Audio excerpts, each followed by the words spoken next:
नाक्षरसमाम्नायमधिगम्य महेश्वरात् कृत्स्नं मोकरणं प्रोक्तं तस्मै पाणिनये नमः। वाक्यकारं वरदं पाणिनिं सूत्रकारं चक्ररतोऽस्मि मुनित्रयं गुणत्रयं नमस्कृत्य तदोक्तिः परिपूर्य च वैयाकरणसिद्धान्तकौमुदी।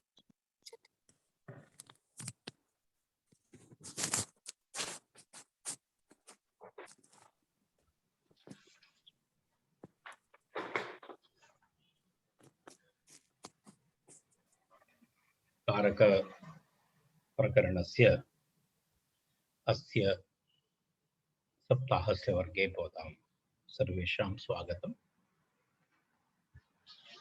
इदानीं गतसप्ताहे वयं प्रातिपदिकार्थ लिङ्गपरिमाणवचनमात्रे प्रथमा इति सूत्रं वयं दृष्टवन्तः।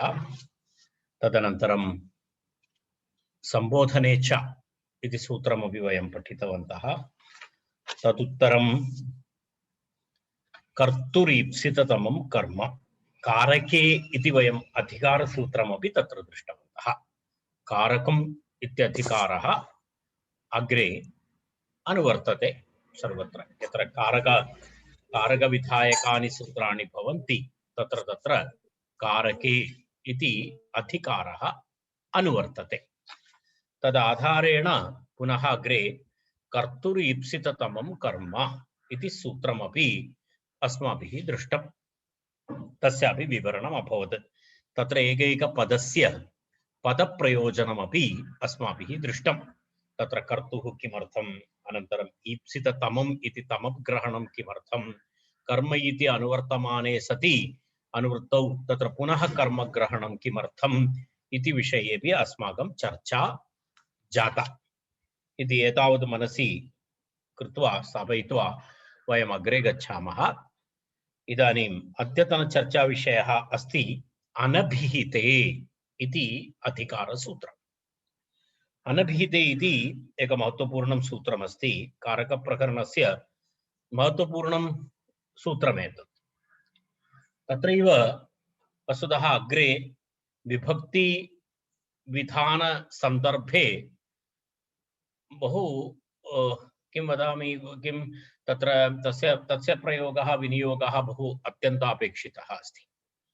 अनभिहिते इति सूत्रं तु केवलम् एकपदात्मकं सूत्रमस्ति अनभिहिते इति, परन्तु तस्य अधिकारः तु इदं सूत्रं कुत्र अस्ति, अहं स्क्रीन् शेर् करिष्यामि।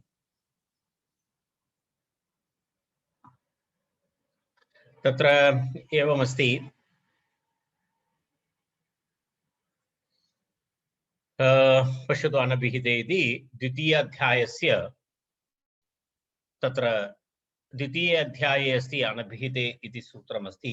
द्वितीय अध्याये तत्र मुद्रणदोषः अस्ति किञ्चित् पुरातन टेक्स्ट् मध्ये।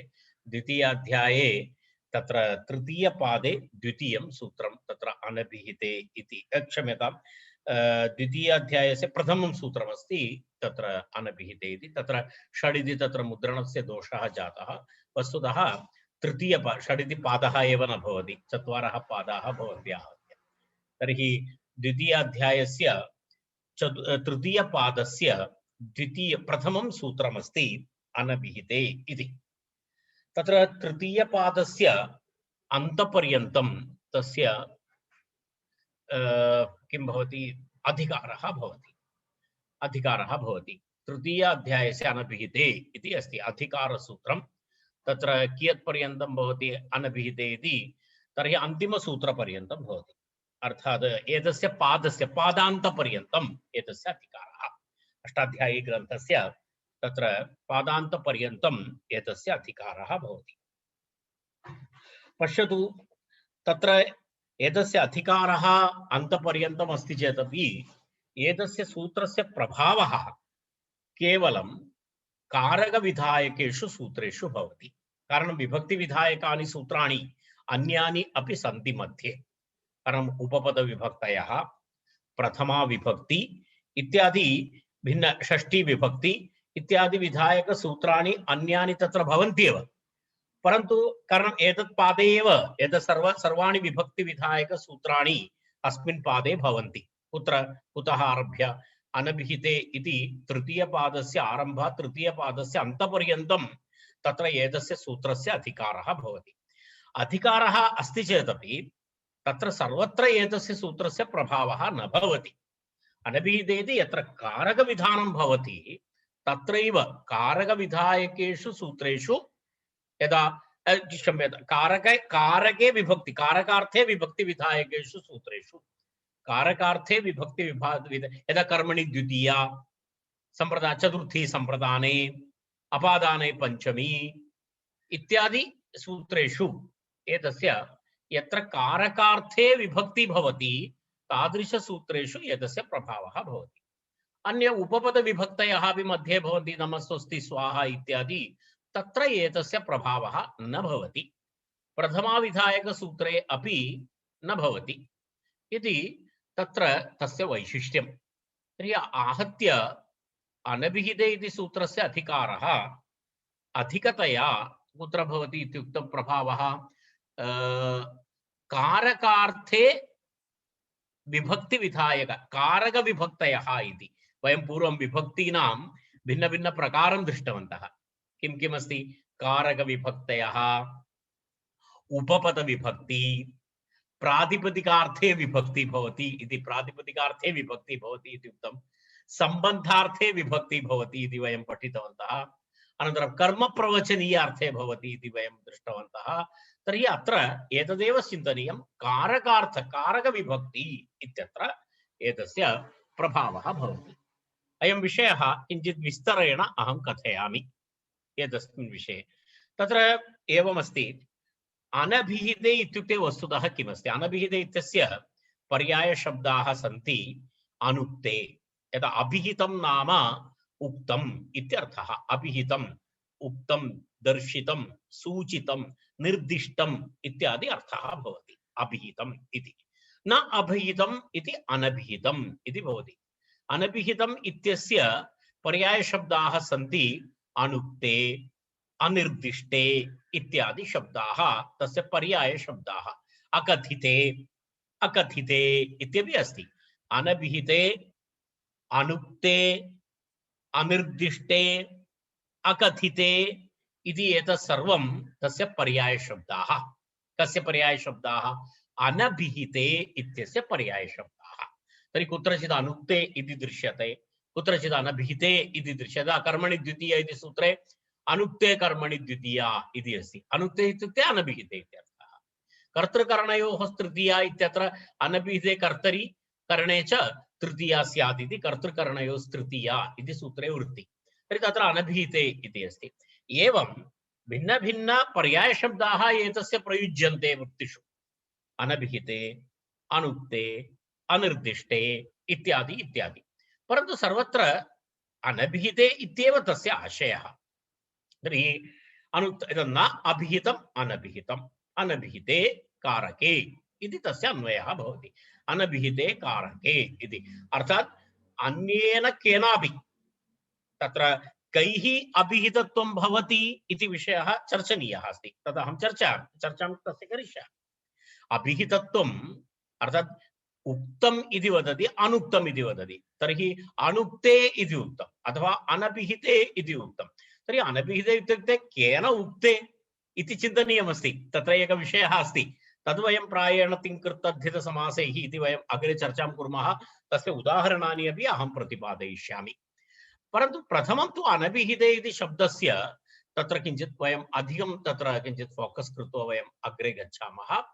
अनभिहिते इत्यत्र इदानीं किञ्चित् अहम् इतः किञ्चित् भवतां पुरतः किञ्चित् कानिचन वाक्यानि अहम् उपस्थापयामि।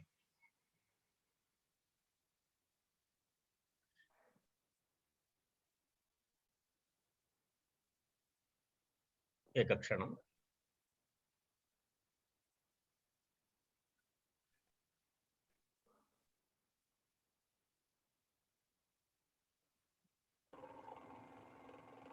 पश्यतु भवतां पुरतः भवतां स्क्रीन् मध्ये तद् अहं शेर् करिष्यामि। भवतां पुरतः इदानीम् एक स्लैड् दृश्यते। तत्र द्वित्रिवाक्यानि सन्ति। वाक्यद्वयमस्ति। तत्र किं किम् अस्ति एकवारं पश्यतु। सूदः तण्डुलं पचति इति एकं वाक्यमस्ति भवतां पुरतः। किञ्चित् ध्यानेन भवन्तः तत् पश्यन्तु। सूदः तण्डुलं पचति इति एकं वाक्यं। तत्र अस्मिन् वाक्ये पदत्रयमस्ति। सूदः इति कर्ता, तण्डुलम् इति कर्म, पचति इति क्रियापदमस्ति। परन्तु अत्र वैशिष्ट्यं नाम, यदा वयं पूर्वं दृष्टवन्तः, वयं पूर्वं चर्चां कृतवन्तः, धातोः फलं व्यापारः च अर्थः। तत्र धातोः क्रियापदं, क्रियापदस्य भागद्वयं, धातुः अनन्तरं तिङ् प्रत्ययः, धातोः अर्थः फलं व्यापारः च, व्यापाराश्रयः कर्ता, फलाश्रयः कर्म इति वयम् उक्तवन्तः। तर्हि यदि व्यापाराश्रयत्वं क्रियया दर्शयति तर्हि सः प्रयोगः कर्तरिप्रयोगः, फलाश्रयं कर्म यदि क्रियया दर्शयति तर्हि सः प्रयोगः कर्मणि प्रयोगः। यदि क्रियायाः तिङ् प्रत्ययेन भावं दर्शयति चेत् सः प्रयोगः भावे प्रयोगः, कर्तृवाच्यं कर्मवाच्यं भाववाच्यम् इति वयं पूर्वं दृष्टवन्तः। तर्हि अयं प्रयोगः कर्तृवाच्यम् अस्ति। अत्र किमस्ति? पचति इति क्रियापदं, तत्र ति इति प्रत्ययः, ति इति प्रत्ययः कर्तरि प्रयुक्तः अस्ति। तत् प्रथमवर्गाणां भवतः किञ्चित् ईषद् मात्रं स्मरणं कुर्वन्तु। ति अनन्तरं ते इति द्वयमस्ति, तत् कर्तारं दर्शयति। कर्मणि ते इति यदस्ति तत् कर्मकारकं दर्शयति इति वयं पठितवन्तः। तर्हि अत्र अस्मिन् वाक्ये पुनरेकवारं तत्र ति प्रत्ययः कर्तारं दर्शयति, तस्मात् अयं प्रयोगः कर्तरि प्रयोगः। तण्डुलमिति तत्र कर्म अस्ति, तण्डुलमिति कर्म अस्ति, तस्मात् तत्र द्वितीया विभक्ति अस्ति। इदानीम् अपरम् एकं वाक्यमपि पश्यामः। अत्र अस्ति सूदेन तण्डुलः पच्यते इति एकं वाक्यम्। अत्र वैशिष्ट्यं नाम पश्यतु, अत्र द्वयोः वैशिष्ट्यं पश्यतु। पच्यते इति कर्मणि प्रयोगः, पच्यते इति कर्मणि प्रयोगः, तत्र ते इति प्रत्ययः, ते इति प्रत्ययः कर्मणि प्रयुक्तः अस्ति। अर्थात् ते इति प्रत्ययेन कर्मणः बोधनं भवति अथवा फलाश्रयस्य बोधनं भवति, इत्युक्ते तण्डुलस्य बोधनं भवति। तत्रत्य कारकं कर्मकारकं दर्शयति, कर्मकारकं दर्शयति, कर्मकारकं तत्र पच्यते इत्यनेन। कर्तृकारकं न दर्शयति, कर्तृकारकम् अत्र अभिहितं नास्ति, अनुक्तमस्ति, तेन कारणेन तत्र तृतीया विभक्ति कर्ता इति सूदेन इति भवति। तर्हि एतस्य वैशिष्ट्यं भवन्तः अवगच्छन्तु। प्रथमवाक्ये कर्ता ति प्रत्ययेन उक्तः इति वयं वदामः, अथवा अभिहितः अथवा निर्दिष्टः। कर्म निर्दिष्टं नास्ति, अथवा उक्तं नास्ति, अथवा अभिहितं नास्ति, तेन कारणेन अनभिहितमस्ति। अनभिहिते कर्मणि द्वितीया भवति। तत्र पश्यतु, तण्डुलम् इति द्वितीया। किमर्थम् अनभिहितमस्ति?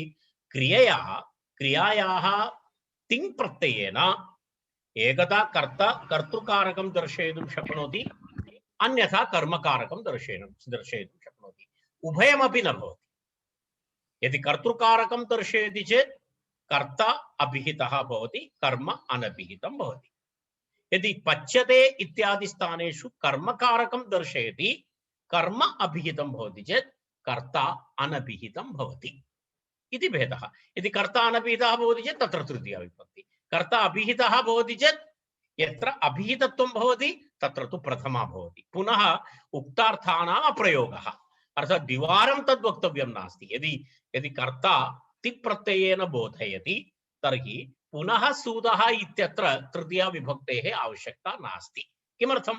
तृतीया विभक्ति कर्तारं सूचयति, परन्तु अत्र तिप्रत्ययेन एव कर्ता सूचितः, तर्हि उक्तः अथवा निर्दिष्टः, तर्हि पुनः तस्य कृते तृतीया विभक्तेः आवश्यकता नास्ति।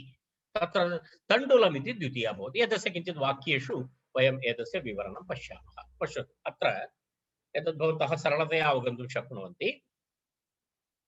सूदः तण्डुलं पचति इति वाक्यं। सूदः तण्डुलं पचति इत्यत्र सूदः कर्ता, सूदः तत्र कर्ता भवति।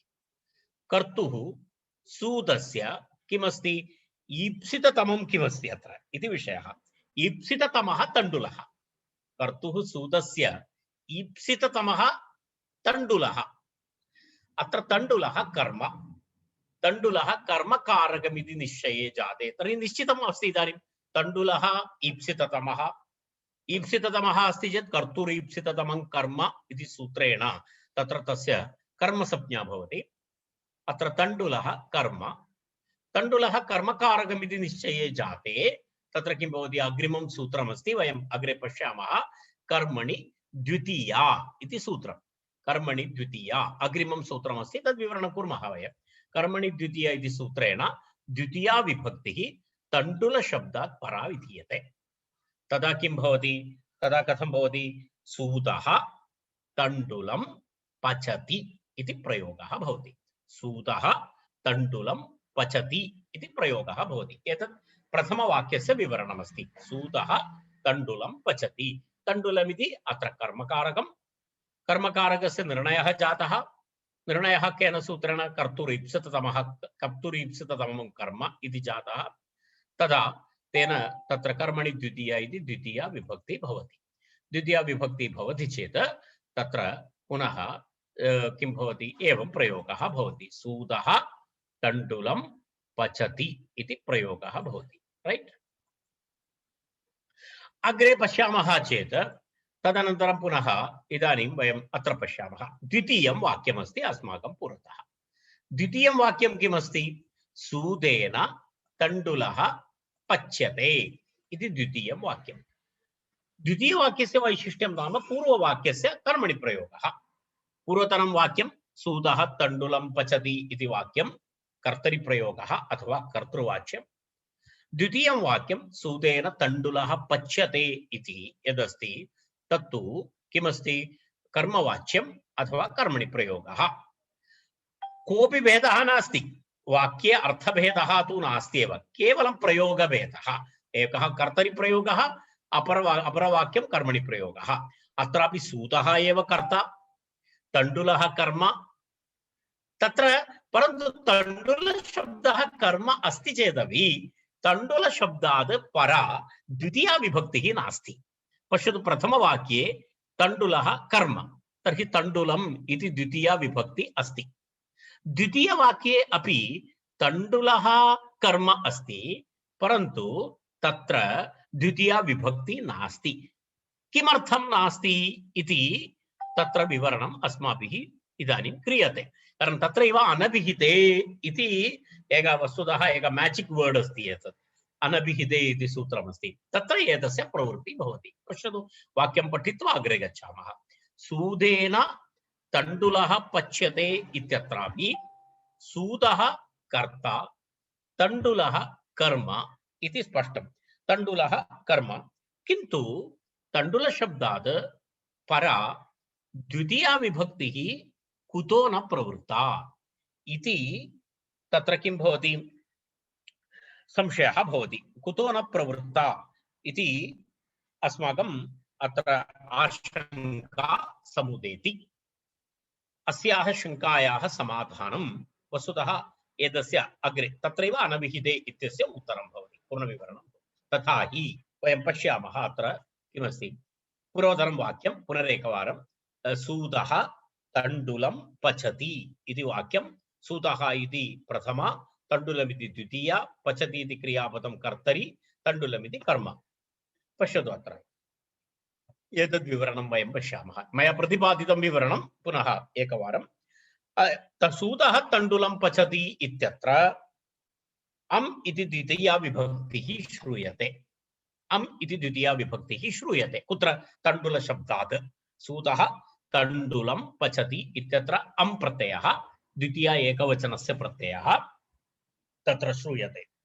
अम् इत्यस्य अर्थः, द्वितीया विभक्ति एकवचनं, तत्र एकवचनं वा द्विवचनं वा बहुवचनम्, अत्र प्रकृते एकवचनम् इति अस्ति। द्वितीया विभक्तेः अर्थः कारकार्थः, कारकस्य कृते द्वितीया विभक्तिः कर्म इति अर्थः तस्य।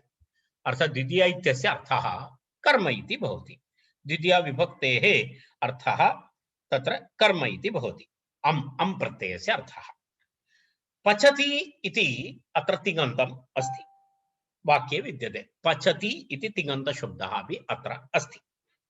तत्र ति इति प्रत्ययः अस्ति, भवन्तः जानन्ति, दृश्यते तत्र पुरतः। अर्थात् तण्डुलम् इत्यत्र अम् इत्यपि प्रत्ययः अस्ति। तण्डुल प्लस् अम् तण्डुलम्। पच धातोः पच प्लस् ति पचति। ति प्रत्ययः अपि श्रूयते। तस्य ति प्रत्ययस्य अर्थः कर्ता अस्ति। तद्वयं स्मरामः। पूर्वमहम् उक्तवान् ति अथवा ति ऑब्लिक ते, अर्थात् कर्मणि कर्ता परस्मैपदी प्रयोगः वा भवतु, आत्मनेपद प्रयोगः वा भवतु, तत्र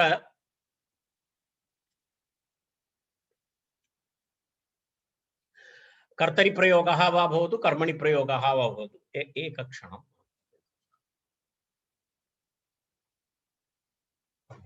मुखे प्रकाशः।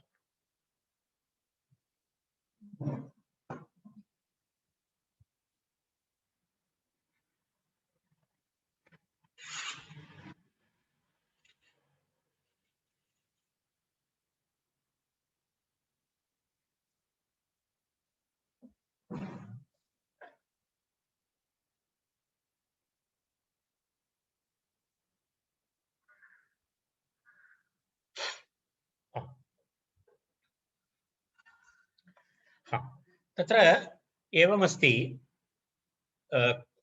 अयं प्रयोगः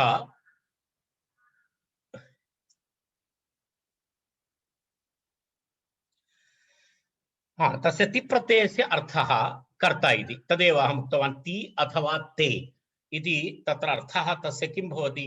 ति इति ते इत्यस्य अर्थः तु एवं भवति, किम् एतत् कर्तारं बोधयति, अन्यथा कर्म, कर्ता ऑब्लिक कर्म। गतसप्ताहस्य टिप्पणी अस्ति चेत् भवन्तः द्रष्टुं शक्नुवन्ति। अनन्तरं कालः, अनन्तरं संख्या इति तत्र विषयः। इति प्रत्ययस्य अर्थाः एवं भवन्ति। तर्हि तत्र ति प्रत्ययः एवमस्ति। पचति इत्यत्र तिङन्तमपि वाक्ये विद्यते। तत्र ति प्रत्ययः श्रूयते। तस्य ति प्रत्ययस्य अर्थः कर्ता इति अस्ति। पूर्वतरं यत् अस्माभिः अधीतं तदाधारेण सः कर्ता कः इति आकांक्षा भवति। कर्ता कः? कर्ता इत्येव उक्तमस्ति। कर्ता इति अमूर्तं। कर्ता इति तस्य किमपि कोऽपि भवति खलु। चैत्रः, मैत्रः, कोऽपि कर्ता भवति एकः। अर्थात् यदा कर्ता इति एक्स्, यदा गणितशास्त्रं ये पठन्ति तत्र वयं एक्स् इति वदामः। कर्ता इत्युक्ते एक्स्। तस्य वाल्यू किमस्ति तदस्माभिः द्रष्टव्यं भवति। तर्हि तत् सूतः भवितुमर्हति, चैत्रः भवितुमर्हति, मैत्रः भवितुम्, किमपि वा भवति, तत्र कोऽपि भवति तत्र कर्ता इति। तर्हि तत्र कर्ता कः इत्याकाङ्क्षायां वाक्ये श्रूयमाणः सूदः इति भवति। सूदः इति वक्तव्यं। तत्र सूदः कर्ता। तर्हि ति प्रत्ययस्य सूदः इत्यनेन सह सम्बन्धः भवति। ति प्रत्ययस्य केन सह सम्बन्धः? सूदः इत्यनेन सह सम्बन्धः। तर्हि तत्र वाक्ये श्रूयमाण इति इदमेव इत्थं विलिख्य प्रदर्शयितुं शक्यं। किमस्ति? सूदः तण्डुलं पचति इति। तदेव तत्र वाक्यं लिखित्वा स्थापितमस्ति। सूदः तण्डुलं पचति इति तत्र अस्ति। सूदः तण्डुलं पचति इति तस्य शाब्दबोधः इति उच्यते। इत्युक्ते तत्र तस्य अर्थः कः? तस्य वाक्यस्य अर्थः एवं भवति। तत्र कर्म किमस्ति? तण्डुलं। तर्हि तण्डुलकर्मकः। कर्ता कः अस्ति? सूदः। सूदकर्तृक। क्रिया का अस्ति? पाकः। तर्हि पाकव्यापारः। व्यापारः क्रिया। तर्हि एवं तस्य वाक्यार्थबोधः भवति। कथं भवति? पुनरेकवारं पश्यतु। तण्डुलकर्मकः, कारणं तत्र कर्म तण्डुलमस्ति। तण्डुलकर्मकः, कर्ता सूतः, सूतकर्तृकः, व्यापारः कः? पाकः, पाकव्यापारः इति तत्र शाब्दबोधः भवति, तस्य अर्थबोधः भवति इति। तस्य सूदः तण्डुलं पचति इत्यस्य वाक्यस्य अर्थः सम्पन्नः भवति। तर्हि सूदः तण्डुलं पचति इत्युक्ते तस्य अर्थः नाम सूदकर्तृक तण्डुलकर्मकः पाकव्यापारः इति अर्थः तस्य भवति। इति तस्य वाक्यस्य अर्थः। यदा वाक्यार्थे एवं भवति। वाक्यम् एवं भवति, तस्य वाक्यार्थः एवं भवति। इदानीं वयम् अग्रे गच्छामः। तत्र अग्रे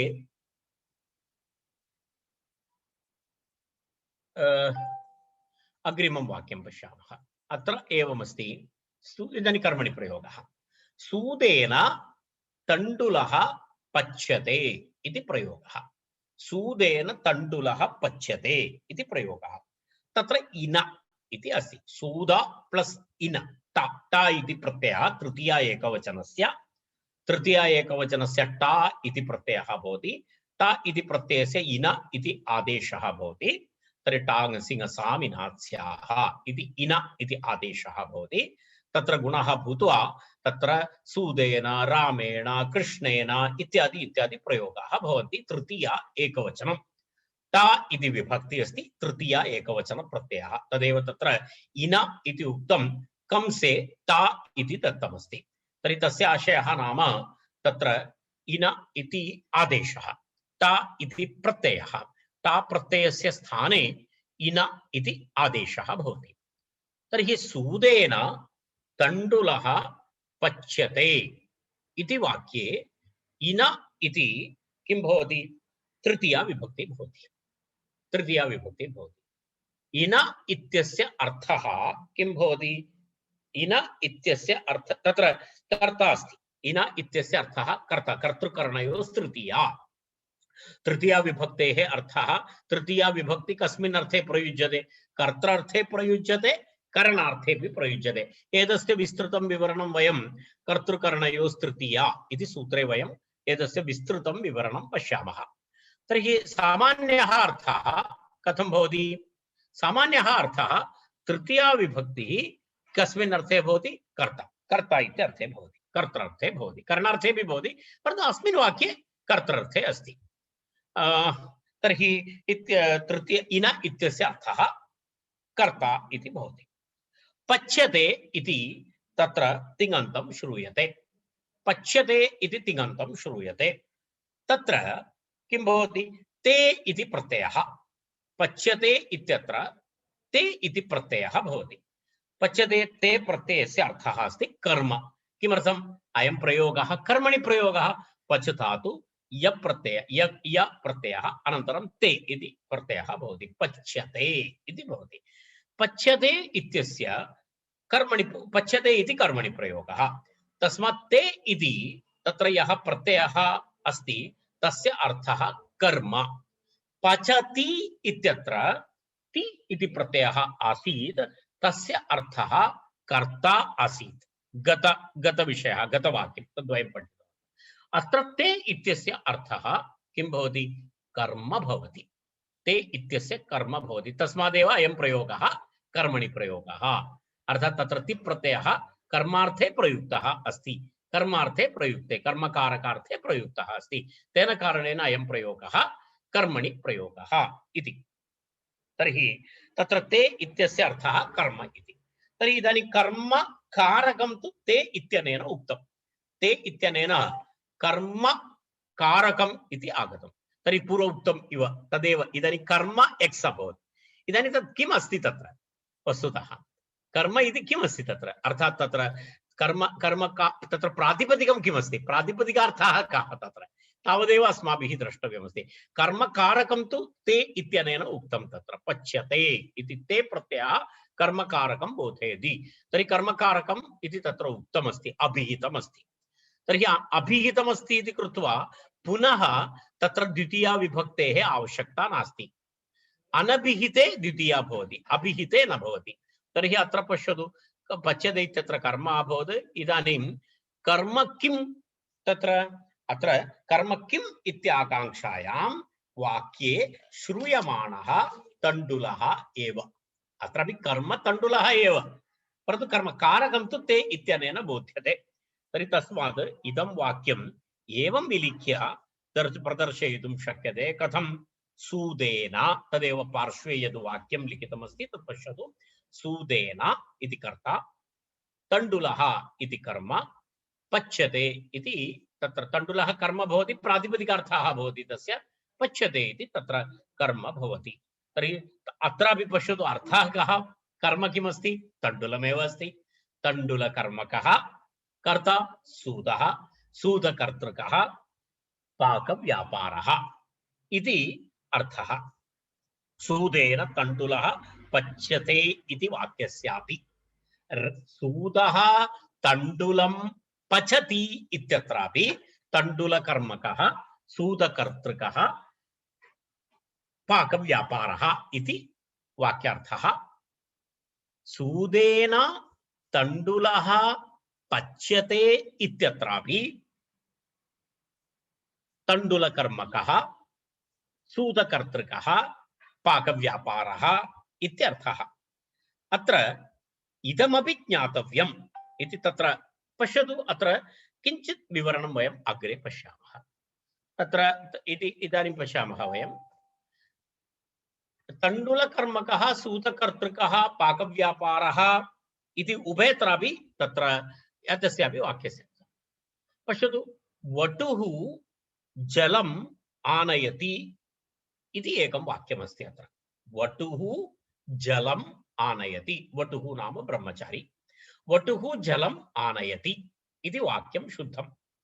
परन्तु भवन्तः पश्यन्तु, वयम् अग्रे वदामः एतदेव अर्थं बोधयितुं वटुः जलम् उदकम् आनयति इति प्रयोगः तु न सम्भवति। रैट्? किमर्थं न सम्भवति? तत्र जलार्थबोधकयोः द्वयोः उपादानम् अस्मिन् वाक्ये अस्ति। तेन कारणेन इदं वाक्यम् अशुद्धमस्ति। किमर्थं? तत्र जलम् इत्यपि अस्ति, उदकम् इत्यपि अस्ति। तस्य आवश्यकता नास्ति, तस्य आवश्यकता नास्ति।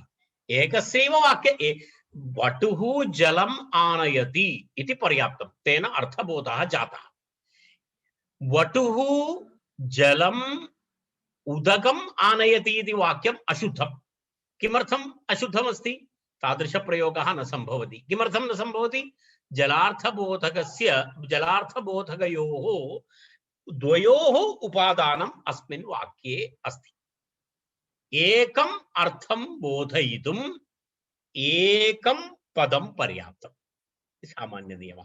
तस्मादेव वयं वदामः यदा प्रातिपदिकार्थलिङ्गपरिमाणवचनमात्रे प्रथमा इत्यत्र वचनं संख्या इत्यत्र अहम् एकं वाक्यम् उक्तवान्, उक्तार्थानाम् अप्रयोगः इति। उक्तार्थानाम् अप्रयोगः, एकवारम् एकम् अर्थं बोधयितुम् एकस्य शब्दस्य प्रयोगः कृतः अथवा एकस्य पदस्य प्रयोगः कृतः अथवा कस्यचित् टेक्निक् उपयोगं कृतः, पदं वा भवतु, प्रत्ययः वा भवतु, किमपि वा भवतु, तर्हि पुनः तद् बोधयितुं पुनः किं नावश्यकं? तस्य प्रयोगः पुनः न करणीयः। तदेव उक्तार्थानाम् अप्रयोगः। यदि अर्थः उक्तः तर्हि पुनः तम् अर्थं बोधयितुम् अपरस्य कस्यापि प्रयोगस्य आवश्यकता नास्ति। न तु प्रातिपदिकस्य वा भवतु, प्रत्ययस्य वा भवतु, कस्यापि विभक्तिप्रत्ययानां वा भवतु, कस्यापि आवश्यकता नास्ति। उक्तार्थानाम् अप्रयोगः सर्वदा मनसि स्थापयतु। उक्तार्थानाम् अप्रयोगः इति एकम् अर्थं बोधयितुं वस्तुतः एकं पदम्, एकम् अर्थं बोधयितुम् एकं पदं पर्याप्तम्। तमेव अर्थं बोधयितुं न द्वितीयं पर्यायपदम् अपेक्षितं। रैट्? यदि जलम् इत्युक्ते समाप्तं, पुनः जलम् उदकम् इति पर्यायपदस्य आवश्यकता नास्ति, तस्य आवश्यकता नास्ति। तर्हि अर्थबोधनाय खलु शब्दस्य प्रयोगः। शब्दस्य प्रयोगः किमर्थम्? अर्थं बोधयितुम्, अर्थबोधनाय खलु शब्दस्य प्रयोगः। एकस्मात् शब्दात् अर्थः ज्ञातः चेत् तस्यैव अर्थस्य बोधनाय द्वितीयस्य शब्दस्य न कथमपि अवसरः, अर्थात् तस्य प्रयोगस्य अवसरः एव कुत्रापि नास्ति इत्यर्थः। अतः एव किमस्ति? अत एव एषः न्यायः प्रवृत्तः उक्तार्थानाम् अप्रयोगः इति। तदेव अहम् एतद् अत्यन्तं महत्त्वपूर्णं वाक्यम्, उक्तार्थानाम् अप्रयोगः। एकेन शब्देन अर्थः उक्तः चेत् अर्थस्य बोधनाय न द्वितीयस्य शब्दस्य प्रयोगः इति अस्य न्यायस्य अर्थः। एषः एकः न्यायः, उक्तार्थानाम् अप्रयोगः इति। तस्य आशयः एकेन शब्देन अर्थः उक्तः चेत् पुनः तस्य अर्थस्य बोधनाय द्वितीयस्य शब्दस्य प्रयोगः न इति अस्य न्यायस्य अर्थः। पश्यतु, इदानीं वयं प्रकृतम् अनुसरामः। प्रकृते तु सूतः तण्डुलं पचति इत्यत्र यथा कर्मणः परो द्वितीया श्रूयते, तण्डुल अम् इति द्वितीया श्रूयते, तथैव सूदेन तण्डुलः पच्यते इत्यत्रापि कर्मभूतात् तण्डुलात् परा द्वितीया कुतः न इति शंका समुत्थापिता। अर्थात वयं पूर्वम् एताम् आशंकां वयम् अत्र उपस्थापितवन्तः। अर्थात किमर्थं कर्मणि प्रयोगे तण्डुल शब्दात् अं प्रत्ययः नास्ति अथवा द्वितीया नास्ति इति। यदि शंकानुगुणं सूदेन तण्डुलः पच्यते इत्यत्र तण्डुलादपि द्वितीया स्यात्, तदा कथं भवति प्रयोगः? सूदेन तण्डुलं पच्यते इति स्यात्। सूतेन तण्डुलं पच्यते इति अर्थः इति वाक्यं स्यात्। तर्हि तथा किं भवति? कर्मरूपार्थं बोधयितुं सूतेन तण्डुलम् इति कर्म भवति, अनन्तरं पच्यते इत्यपि कर्म भवति। अम् इति ते इति शब्दद्वयं तत्र प्रयुक्तं भवति। पश्यतु, यदा जलम् उदकम् इव, अत्र तण्डुलम् इत्यपि कर्म भवति, पच्यते इत्यपि कर्म भवति। तर्हि तत्र स्पष्टमस्ति कथं तत्र उक्तार्थानाम् अप्रयोगः इति। तत्र अम् इत्यपि कर्म अस्ति, ते इत्यपि कर्म अस्ति। कर्मकारकं बोधयितुम्, अर्थं बोधयितुम् एकमेव आवश्यकमस्ति। तत् एकदा तु कर्म इति तण्डुलम् इति अम् इत्यत्र भवतु, अन्यथा पच्यते इत्यत्र भवतु, उभयत्र न भवति, एकत्रैव भवति। तर्हि तस्मात् यदि सूदेन तण्डुलं पच्यते इति वयं वदामः, तर्हि किं जातं? तत्र तण्डुलम् इत्यत्रापि कर्म भवति, पच्यते इत्यत्रापि कर्म भवति। तर्हि अस्मिन् कर्मद्वयं तत्र प्रयुक्तं भवति। कर्मद्वयं तत्र प्रयुक्तं भवति चेत् तत्र किं भवति? तत्र द्वितीया श्रूयेत, तर्हि तत्र कथं भवति दोषः? पच्यते इति पश्यतु, अत्रापि कर्म अस्ति, अत्रापि कर्म अस्ति, तर्हि कर्मद्वयम् आगतम् अत्र। तद् योग्यं नास्ति। कर्मद्वयं तु यदि भवति तर्हि तत्र किं भवति इति वयम् अग्रे गच्छामः। तत्र एवं भवति, एवं जातं खलु? तत्र एकक्षणम्, अत्र उभयत्रापि द्वितीया भवति। तत्र किं किं भवति? अम् इति ते इति शब्दद्वयं प्रयुक्तं भवति, सूदेन तण्डुलं पच्यते इति भवति, कर्मद्वयं भवति। तर्हि कथमिव? एवं च वटुः जलम् उदकम् आनयति इति प्रयोगः यथा न युक्तः, यदा तन्न युक्तः तद्वत् तथैव सूदेन तण्डुलं पच्यते इति प्रयोगः अपि न युक्तः भवति। किमर्थं? तत्र जलम् उदकम् इति एकस्मिन् अर्थे शब्दद्वयम्, अत्रापि तण्डुलम् इति कर्म, पच्यते इति कर्म, एकस्मिन् अर्थे शब्दद्वयं तत्र वस्तुतः युक्तः न भवति। अतः येन केनापि कर्म अनुक्तं चेत्, किञ्चित् मुद्रणदोषः अस्ति तत्र, येन केनापि तत्र कर्म एक एव कर्म करणीयं, तद् मुद्रणे किञ्चित् अभवदेव, येन केनापि कर्म अनुक्तं भवति। एकक्षणम्,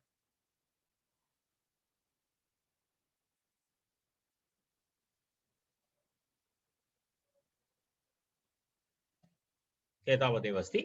येन केनापि तत्र किं भवति?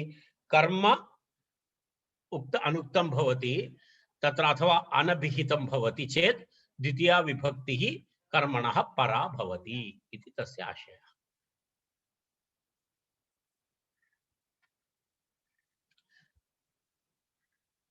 अर्थात् कर्म अनभिहितं भवति, येन केनापि कर्म अनुक्तम् अथवा अनभिहितम् इति चेत् द्वितीया विभक्तिः कर्मणः परा भवति। कर्म येन केन येन केन इत्यस्य विवरणं वयं कर्मणि द्वितीया इत्यत्र वयं कुर्मः। येन केन इत्यस्य विवरणं भवति, केन केन तद् भवितुमर्हति। तर्हि तर्हि येन केनापि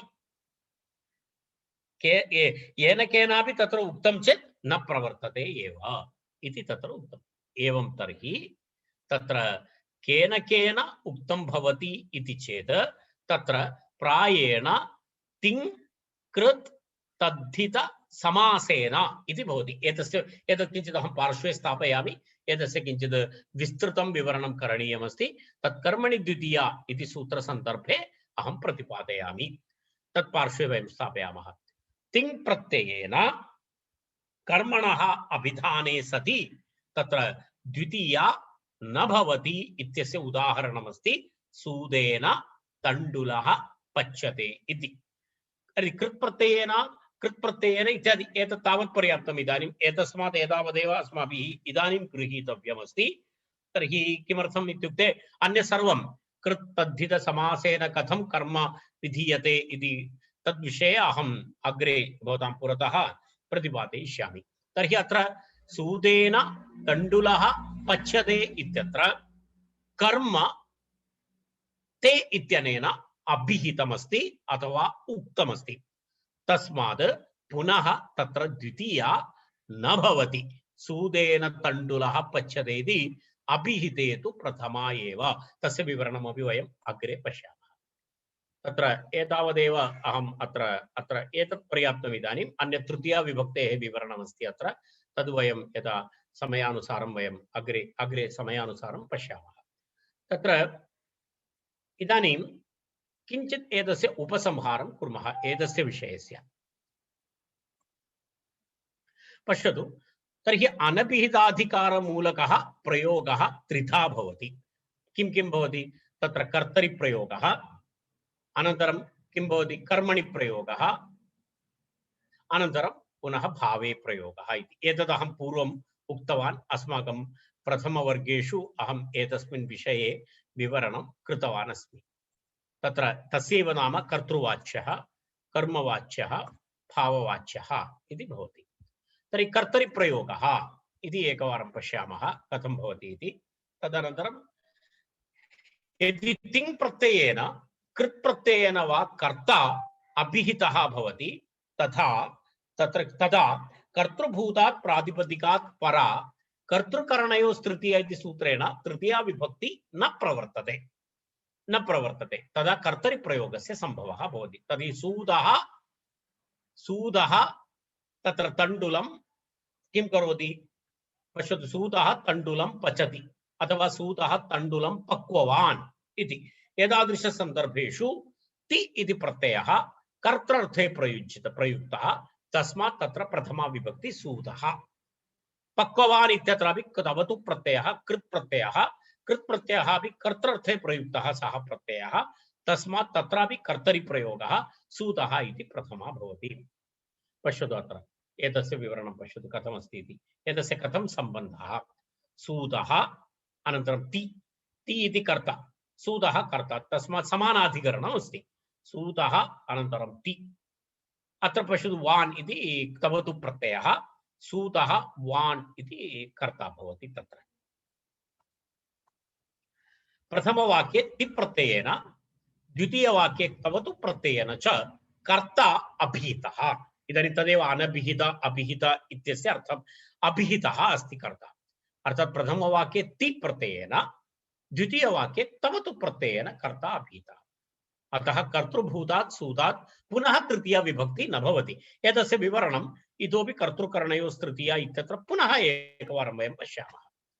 कर्तुः अभिहितत्वे अपि सूदरूप प्रातिपदिकार्थस्य सद्भावात् प्रातिपदिकार्थ लिंग परिमाणवचन मात्रे प्रथमा इति सूत्रेण प्रथमा भवति इति। अत्र अस्माकम् एतदस्ति कर्मणि द्वितीया इत्यत्र एषः प्रयोगः महत्वपूर्णः। कर्मणि प्रयोगः पश्यतु कथमस्ति इति। यदि तङ् प्रत्ययेन कृत् प्रत्ययेन वा अपि कर्म अभिहितं भवति। तङ् प्रत्ययेन इति आत्मनेपदप्रत्ययाः। आत्मनेपदप्रत्ययाः यदा कर्मणि प्रयोगे तत्र धातोः कर्मणि प्रयोगे आत्मनेपदप्रत्ययाः भवन्ति। तदेव तङ् इति। ता आदां च था सादां त्वम् इड्वहि महिङ् इति तङ् प्रत्ययः। तर्हि तङ् प्रत्ययेन कृत् प्रत्ययेन वा कर्मणि प्रयोगेपि कृत् प्रत्ययः भवति, तप् प्रत्ययादयः भवन्ति। तत्र तत्र कृत् प्रत्ययेन वा कर्म अभिहितं भवति, तर्हि कर्मभूतात् प्रातिपदिकात् परा द्वितीया विभक्तिः न प्रवर्तते। कर्मणि द्वितीया इति तत्र किं भवति, कर्मणि कर्तुः अभिहितत्वे तत्र कर्मणि प्रयोगे किं भवति, कर्मणि द्वितीया इति सूत्रेण तत्र इति सूत्रेण तदा कर्मणि प्रयोगस्य कर्मवाच्यस्य संभवः भवति। कथं भवति इति तदपि वयं पश्यामः। पश्यतु, सूदेन तण्डुलः पच्यते। अत्र पश्यतु, अत्र सूदेन इति तृतीया, तण्डुलः इति प्रथमा, पच्यते इति तत्र कर्मणि प्रयोगः। तस्य एवमस्ति। पश्यतु, सूदेन तण्डुलः, अत्र किञ्चित् मुद्रणे दोषः जातः, तत्र तद् योग्यं नास्ति। किमर्थम् इत्युक्ते तत्र किमस्ति, सूदः इत्यस्य एकक्षणं किञ्चित् तत्र एतत् कृतं तद् दोषः जातः। वस्तुतः तण्डुलः अनन्तरं पच्यते इति तत्र भवति, पक्वः इत्यत्र भवति, अर्थात् एतस्य सम्बन्धः कर्म भवति। तर्हि तण्डुलः कर्म भवति, पच्यते अपि कर्म भवति, अत्रापि तण्डुलः कर्म भवति, पक्वः इति कर्म भवति। तेन कारणेन सूदेन इति तृतीया, तण्डुलः इति पुनः प्रथमा भवति। अथ अत्र प्रथमवाक्ये ते इति प्रत्ययेन, द्वितीयवाक्ये तत् प्रत्ययेन च कर्म अभिहितं भवति। अतः कर्मभूतात् तण्डुलात् न द्वितीया इति अस्ति। कर्मणः अभिहितत्वेपि तण्डुलरूपप्रातिपदिकार्थस्य संभवः सद्भावात् प्रातिपदिकार्थलिङ्गपरिमाणवचनमात्रे प्रथमा इति सूत्रेण तत्र प्रथमा विभक्ति भवति इति तत्र एतस्य आशयः। तर्हि अन्ततो गत्वा अनभिहिते इत्युक्ते अत्र येन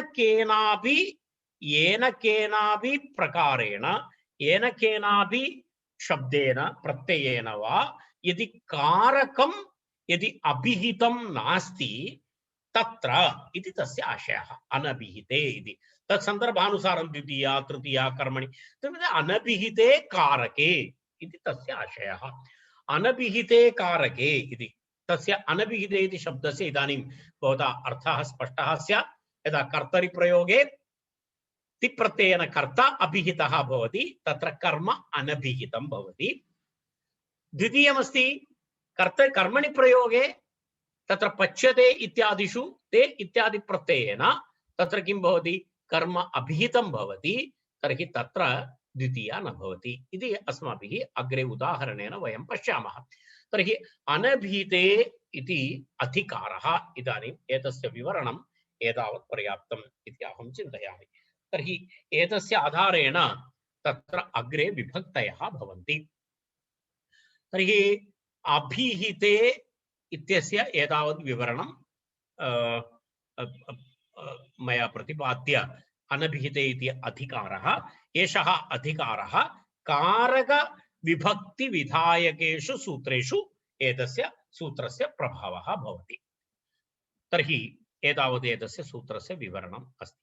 तदनन्तरं वयम् अग्रे गच्छामः चेत् तत्र पुनः अग्रिमं सूत्रमस्ति एतस्मिन् प्रकरणे, कर्मणि द्वितीया इति अग्रिमं सूत्रमस्ति।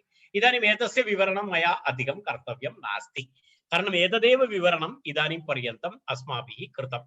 तत्र वयं पश्यामः, सूत्रमस्ति कर्मणि द्वितीया। कर्मणि द्वितीया तत्र पश्यतु, अधिकारः अस्ति अनभिहिते। अनभिहिते इति अत्र द्विपदं सूत्रं। कर्मणि इति सप्तमी एकवचनं, द्वितीया इति प्रथमा एकवचनं। तत्र द्वितीयादयः शब्दाः पूर्वाचार्यैः सुपां त्रिकेषु समर्थन्ते इति तैरेव अत्र व्यवहारः। स्मर्यन्ते इति अस्ति अत्र, वस्तुतः किञ्चित् मुद्रणदोषः।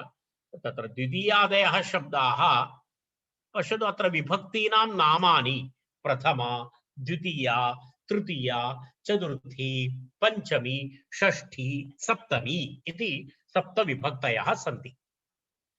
विभक्ति संज्ञा विधायक सूत्राणि तत्र सन्ति। विभक्तयः इति तत्र विभक्तिविषये सूत्रमस्ति। परन्तु एतानि नामानि कानि नामानि? प्रथमा, अनन्तरं द्वितीया, अनन्तरं तृतीया, चतुर्थी, पंचमी, षष्ठी, सप्तमी इत्यादि नामानि पाणिनिना प्रोक्तानि इति न। पाणिनिना प्रोक्तानि इति न। कारण तत्र तथा संज्ञाकरणं कुत्रापि नास्ति। तत्र यदा वयं यदा विभक्तिश्च इत्यादि सूत्राणि तत्र भवन्ति, विभक्तिविषये सर्वं भवति, अथवा अन्य विषयेषु एकवचनं, द्विवचनं, बहुवचनम् इत्यादि संज्ञाः तु सन्ति एव। परन्तु तत्र द्वितीया, तृतीया इत्यादि संज्ञाः तु पूर्वाचार्यैः कृताः। तदेव द्वितीयादयः शब्दाः तत्र पूर्वाचार्यैः सुपांत्रिकेषु स्मर्यन्ते। इत्युक्ते तत्र द्वितीया एकवचनं, द्वितीया द्विवचनं, द्वितीया बहुवचनं। तदेव सुपांत्रिकेषु इत्युक्ते प्रति विभक्ति तत्र वचनत्रयम्, एकवचनं, द्विवचनं, बहुवचनम् इति तदेव सुपांत्रिकम् इति उक्तम्। सुपांत्रिकेषु इत्युक्ते एकवचन, द्विवचन, बहुवचनेषु इति तैरेव अत्र व्यवहारः इति। एतेषां शब्दानां प्रथमा, द्वितीया, तृतीया इत्यादि द्वितीयादि शब्दानां स एव अत्र व्यवहारः। अन्यथा प्रथमा कुत्र भवति, प्रथमा विभक्ति कुत्र भवति इति आचार्यः तत्र प्रातिपदिकार्थलिङ्गपरिमाणवचनमात्रे प्रथमा इति उक्तवान्। परन्तु प्रथमा इत्यस्य कुतः, प्रथमा इति शब्दः कुतः प्राप्तः, प्रथमा इति पदं कुतः प्राप्तः इति विषये तस्य उत्तरमस्ति। एतत् पूर्वाचार्यैः, पाणिनेः पूर्वतन आचार्याः अपि एवमेव ते प्रयोगं कृतवन्तः। तस्यैव स्मरणं महोदयः स्मर्यन्ते इत्यस्य पदस्य कः तत्र अर्थः? मुद्रणदोषः स्मर्यन्ते इति अस्ति, स्मर्यन्ते इति अस्ति। तद् एतद् आन्लैन् अस्ति, एतद् अहं यद् दर्शयामि, एतद् आन्लैन् मध्ये यद् अस्ति एतद् भवन्तः अपि द्रष्टुं शक्नुवन्ति। एतद् मया निर्मितं किमपि नास्ति, एतद् एक आन्लैन् ऐप् अस्ति, ततः अहं दर्शयन् अस्मि। अष्टाध्यायी.com इति वेब्सैट् अस्ति, ततः अहं दर्शयन् अस्मि। तत्र मुद्रणदोषाः किञ्चित् सन्ति, तत् इदानीम् अग्रे तत् परिष्कारं कुर्युः। अस्तु महोदय, स्मर्यन्ते इति अस्ति अत्र, कुत्रचित् एवं भवति, तत्र अहं सूचयिष्यामि यत्र मुद्रणदोषः अस्ति तत्र सूचयामि। अस्तु, नाम तत्र इदानीं कर्मणि द्वितीया इत्यत्र कर्मणि इति प्रथमं पदं, द्वितीया इति द्वितीयं पदं। तर्हि तत्र पश्यतु, अत्र एतस्य सूत्रार्थः एवं भवति। वयम् अत्र सिद्धान्तकौमुदीतः पश्यामः, तदेव अस्माकम् इदानीम् आधारग्रन्थः। तत्र अनुक्ते कर्मणि द्वितीया स्यात्, अनुक्ते कर्मणि द्वितीया स्यात् इति उक्तं। तदेव अनुक्ते कर्मणि इत्युक्ते अनभिहिते कर्मणि द्वितीया स्यात् इत्युक्ते किमस्ति, क्रियापदेन अत्र क्रियया अथवा येन केनापि प्रकारेण तत्र कर्म अनुक्तमस्ति, उक्तं नास्ति। तर्हि तत्र किं भवति, तत्र द्वितीया विभक्त्या कर्मकारकं बोधयति। यदि येन केनापि प्रकारेण कारकम् उक्तमस्ति तर्हि तत्र पुनः प्रथमा विभक्ति भवति, द्वितीया विभक्ति न भवति। तदेव अनभिहिते कर्मणि, अनुक्ते कर्मणि, अनिर्दिष्टे कर्मणि। कुत्र भवति निर्देशः? कर्मणि प्रयोगे भवति, राइट? कर्मणः निर्देशः कुत्र भवति? कर्म कुत्र अभिहितं भवति, कस्मिन् वाक्ये अभिहितं भवति? कर्मणि प्रयोगे भवति, कर्तरि प्रयोगे न भवति। तस्मात् कर्तरि प्रयोगे एव सामान्यतः द्वितीया विभक्ति कर्म बोधयितुं भवति, कर्तरि प्रयोगे एव भवति, कर्मणि प्रयोगे तन्न भवति। किमर्थं न भवति? तत्र कर्म क्रियापदेन अथवा ते इति प्रत्ययेन तत्र अभिहितं भवति। यत्र अभिहितं न भवति तत्र कर्म बोधयितुं का विभक्ति भवति? द्वितीया विभक्ति भवति। तदेव अनुक्ते कर्मणि अथवा अनभिहिते कर्मणि अथवा अनिर्दिष्टे कर्मणि इत्यादि शब्दानां प्रयोगः तत्र भवति। उदाहरणाय वयं पश्यामः, तत्र यदा वयम् अत्र गच्छामः चेत् एकम् उदाहरणं, तत्र हरिं भजति इति उदाहरणं तत्र दत्तमस्ति। किं दत्तमस्ति? हरिं भजति इति उदाहरणमस्ति। पश्यतु, हरिं भजति इति उदाहरणमस्ति। हरिं भजति इति उदाहरणमस्ति। अत्र कर्तृपदं नास्ति, तदा वयम् एवम् एकं कर्तृपदमपि कुर्मः। तत्र किमस्ति, चैत्रः हरिं भजति इति। हरिं भजति इति तत्र अध्याहारः करणीयः। हरिं भजति इत्यत्र हरिं तोषयति किमस्ति, भजति इत्यस्य क्रियापदस्य कः अर्थः, भजति इत्यस्य कः अर्थः भवति, तुष्ट्यनुकूल परिचरणात्मक व्यापारः इति तस्य आशयः। एतद् भवन्तः इतः अपि द्रष्टुं शक्नुवन्ति। कुतः द्रष्टुं शक्नुवन्ति, एकक्षणम्। अस्माकम् एतदस्ति, एतत् पश्यतु, तत्र अस्ति हरिं भजति। पश्यतु, हरिं भजति इत्यत्र भज धातोः कः अर्थः, तुष्ट्यनुकूल परिचरणात्मक व्यापारः। तुष्टिः फलं, तुष्टिः तत्र फलं, तत्र पूजादि व्यापारेण हरिं तोषयति इत्यर्थः तस्य वाक्यस्य। तत्र फलमपि अस्ति, व्यापारः अपि अस्ति। फलं नाम किमस्ति, तुष्टि, तुष्टि अस्ति, तस्य फला तुष्टिरूपं फलं, तस्य फलाश्रयः अस्ति हरिः।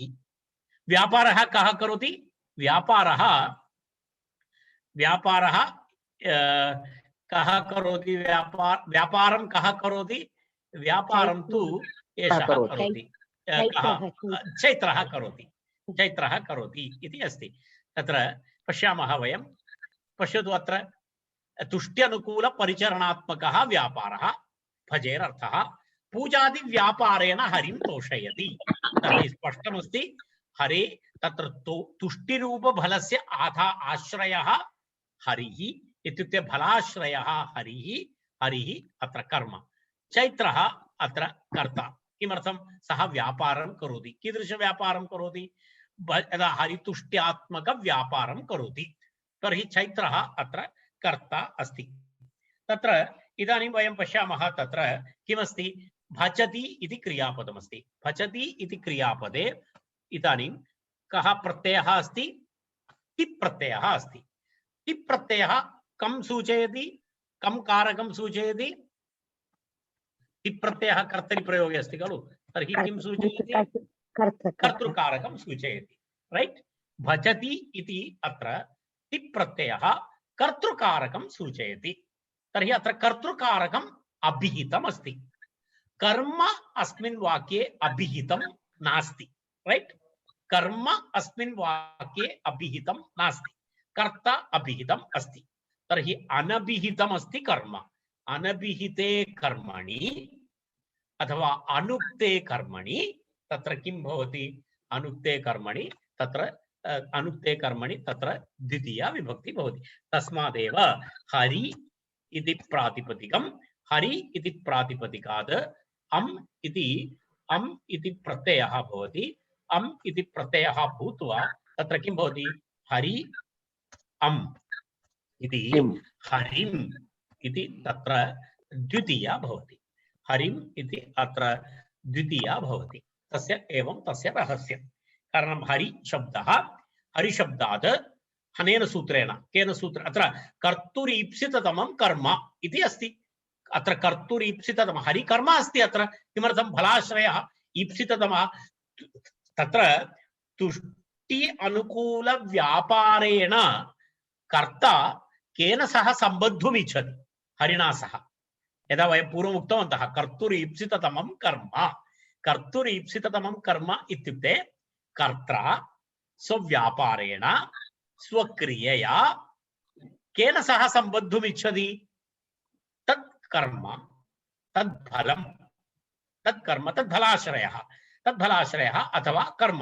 अत्र चैत्रः कर्ता। चैत्रः किं करोति, भजन क्रियां करोति, भजन व्यापारं करोति। भजन व्यापारस्य फलं किमस्ति, तुष्टि, तुष्टि भवति, आनन्दः भवति। कस्मिन् आनन्दः भवति, हरौ आनन्दः भवति, चैत्रेण। चैत्रः भजन क्रियां करोति चेत् तस्य फलाश्रयः कुत्र अस्ति, हरि अस्ति। हरौ तुष्टिः भवतु इति कृत्वा चैत्रः करोति। चैत्रः भजन व्यापारं किमर्थं करोति, हरौ तुष्टिः भवतु इति कृत्वा करोति। तर्हि तत्र ईप्सिततमः अस्ति हरिः। अस्मिन् वाक्ये ईप्सिततमः अस्ति हरिः। हरिः ईप्सिततमः इति कृत्वा अत्र हरिशब्दात् कर्तुरीप्सिततमं कर्म इति सूत्रेण तत्र कर्मसंज्ञा भवति, कर्मकारकसंज्ञा भवति। तत्र हरिशब्दात् कर्मकारकं भवति चेत् पुनः द्वितीय स्टेप् अस्ति कर्मणि द्वितीया इति नेक्स्ट स्टेप् भवति। अर्थात् कर्मकारकं दर्शयितुम् अनुक्ते कर्मणि द्वितीया स्यात् इति तस्य अर्थः। एवं हरिं भजति इति तद्वाक्यं। तत्र चैत्रः इति कर्ता, चैत्रः कर्ता, ति इति कर्तृकारकम् आगतम् इति कृत्वा तत्र केवलं प्रथमा, हरिम् इति कर्म फलाश्रयः, तत्र कर्म अनभिहितमस्ति, अनभिहिते कर्मणि अत्र द्वितीया, तर्हि हरिम् इति द्वितीया, भजति इति क्रिया इति चैत्रः हरिं भजति इति कर्तरि प्रयोगः। तत्र सूत्रद्वयस्यापि प्रवृत्ति सूत्रत्रय चतुर्णां सूत्राणां प्रवृत्ति अत्र भवति। कारकम् इति अधिकारः, अनभिहिते इति अधिकारः, तर्हि कर्तुरीप्सिततमं कर्म इत्यनेन सूत्रेण हरि इत्यस्मात् किं भवति, कर्मसंज्ञा, तदनन्तरं कर्मणि द्वितीया इति सूत्रेण तत्र द्वितीया विभक्ति, एवं हरिम् इति प्रयोगः भवति। एतस्मिन् वाक्ये एतद् अस्माकं कृते महत्त्वपूर्ण शब्दः। एतस्य उदाहरणरूपेण एतत् सूत्रस्य विवरणं समाप्तं नास्ति, एतस्य अग्रिमविवरणम् अवशिष्टविवरणम् इतोपि अधिकमस्ति, तत् वयं श्वस्तनवर्गे वयं कुर्मः। इदानीं वयं अन्तिमन्त्रेण अलङ्कुर्मः। सर्वे भवन्तु सुखिनः, सर्वे सन्तु सन्तु निरामयाः, निरामयाः, सर्वे भद्राणि भद्राणि पश्यन्तु, पश्यन्तु, मा कश्चित् मा कश्चित् दुःखभाग् दुःखभाग् भवेत्। भवेत्। शान्तिः शान्तिः शान्ति शान्तिः। शान्तिः। धन्यवादः।